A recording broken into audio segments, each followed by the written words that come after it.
Hey, what's up guys? Welcome back to the Breakdown Automotive. Today we are filming a used Range Rover buyer's guide specifically for the L322 model and really the later L322 model. However, this does apply to the Range Rover Sport from the same generation because they use mostly the same parts. This is mainly focused on the L322 model, so let's go ahead and jump into the video. But before we do, I just want to say if you enjoy automotive content, go ahead and like the video and subscribe to the channel for more content like this. And if you have a cool or different car that we can film with, go ahead and leave us a comment below. But for now, let's go ahead and roll the cinematic montage.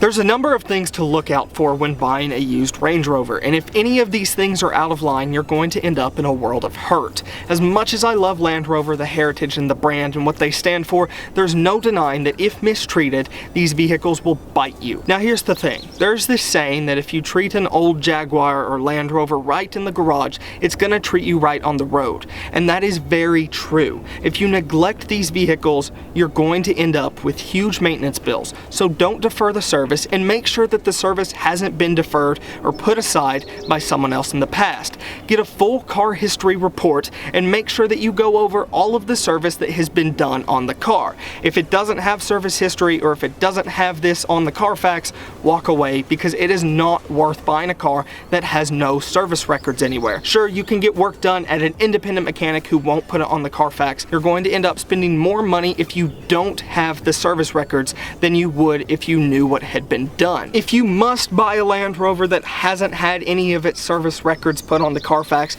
or doesn't have any car history or any reports anywhere, go for it, but you will end up with a huge repair bill. I would just hope that you're more confident in your bank account than most people because you're going to end up replacing control arms, fuel injectors, spark plugs, coils, air suspension, compressors, different components of the air suspension, different other components of the suspension such as other bushings, and pretty much everything else about the car over time. It's just an inevitable part of ownership with these cars, so please make sure if you're buying a used Range Rover that you have all of the service records. The next recommendation I have for buying a used L322 is going to make some of the earlier model owners a bit angry, and that's okay because my advice still stands.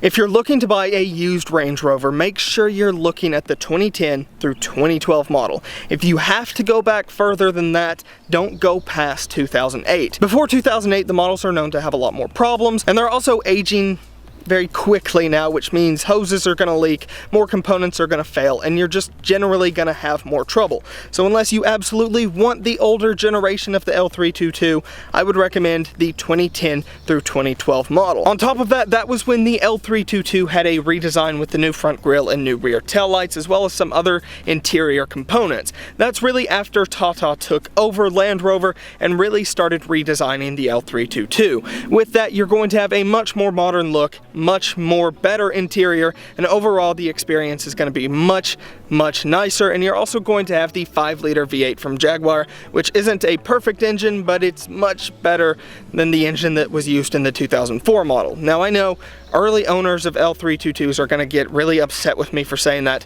but it's true. At the very least, take it for this. This one's newer, which means it's going to have less leaking components. I mean, it's more of a thing of the age of the components rather than anything else. My next tip for buying a used Range Rover is simple, and it may seem a little silly, but hear me out. Don't buy a used Range Rover just because you want to drive in a Range Rover. That is probably the biggest mistake you can make when purchasing one of these vehicles. If you don't understand the brand, the heritage, and everything that these vehicles are capable of, stay far away because you're going to end up in a pit of uncertainty and your bank account's going to take a huge hit as well. Hear me out. I love Land Rover. I love the brand. I love the Range Rover. But if you're buying it just because you want to own a Range Rover, you're making a huge mistake. If you don't understand what the brand is about, what the heritage is, and everything about the vehicle, don't waste your money because, like I said, it's going to cause you more problems than it's it's worth. However, if you love the brand, if you understand what they stand for,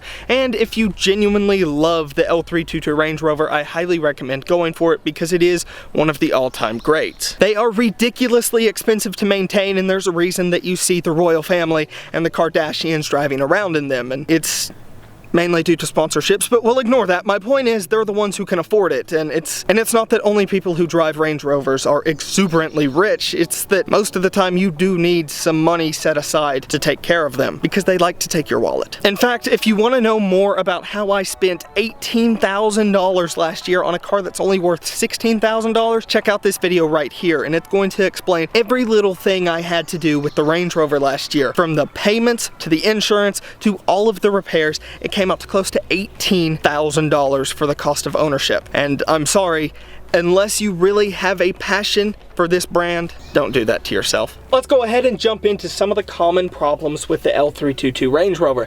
Now, I'm going to focus more on the 2010 to 2012 model years, and there are plenty of guides that focus more on older models. However, for this, we're going to stay focused on the one that I'm recommending the most. So here are some of the problems that you're going to face with an extended ownership of 3 to 5 years. And yes, with these cars, I am considering an extended ownership more than 2 years, because these cars can become overwhelming to maintain, and you need to be careful when you're getting into them. I cannot stress that point enough. First things first, air suspension. Now, air suspension components have a 100% fail rate, and it doesn't matter if you're dealing with Porsche, Mercedes, or Land Rover, they all have a 100% fail rate. So you're going to need to check the air struts and springs for leaks. You're going to need to check the lines to make sure they're not leaking, and you're also going to need to make sure that you replace them as soon as possible, as to not wear out your compressor. Because once you have to start replacing the springs, the struts, the hoses, and the compressor, that price is going to add up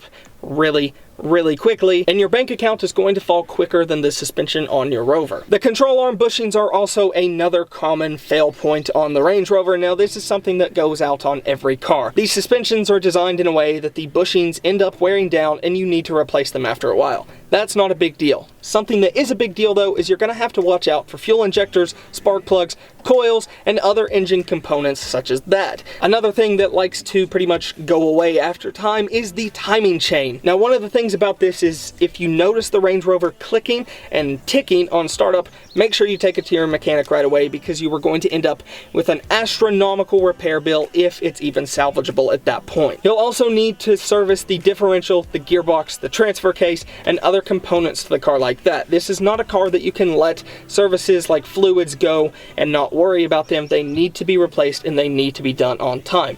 Like I said, if you take care of your Land Rover in the garage, it'll take care of you on the road. So be very careful when it comes to delaying maintenance on fluids. Another thing that L322 Range Rovers like to do is have their dashboard seals crack and split, which pretty much means you're going to hear a humming noise anything above 40 miles an hour. Now, at first, you're going to think that the entire car is about to explode, but don't worry, it's the good use of glue from the wonderful British people. Now, here's the thing. All you have to do is push these back down. You may need to glue them down. It's going to be fine after that, but this is something to note if you hear a humming coming from the dashboard at about 40 miles an hour and higher. It's typically not a big deal. Just make sure you get it taken care of before something else leaks. Now, at this point, you may be thinking that I'm trying to scare people off from buying what is known to be the greatest SUV known to man, but I'm not. Here's the problem. When people buy these cars because they want to feel flashy or cool, they end up deferring maintenance, putting aside service, and completely ignoring repairs. And the problem with that is, that's going to cause so many more problems for one, you, and two, future owners. And there's really no reason to do that. There is a plethora of luxury SUVs out there that have just as good of a name as Range Rover. So if you really aren't going to take care of the car, stay far away. The L322 isn't a vehicle you can neglect. In fact, no Land Rover is. And if you try to bite at it, I promise it will bite back much harder, and it will win every single time. Also, these vehicles depreciate like a building falling into a sinkhole.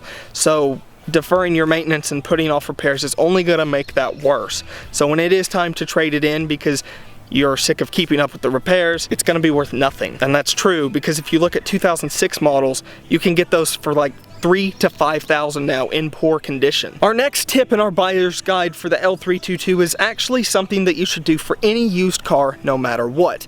Here's the thing, if you're buying a used vehicle, get it inspected by either a third-party independent mechanic or by a dealership. And here's the problem, people buy used cars every single day and they end up with problems when they don't know what they're getting into. Spend a couple of $100 at max. Mine at Land Rover Knoxville was $150 for a full inspection of the vehicle. Spend the money because you're going to wish you had if you don't. The thing about these is they're going to point out the little things about the car, and if you don't have the service history and you don't know if something has been done, an inspection is the only way you can figure out what needs to be done. These are very maintenance intensive vehicles, so be careful when you're buying it and spend the extra money to get an inspection. Last but not least, we have one final tip.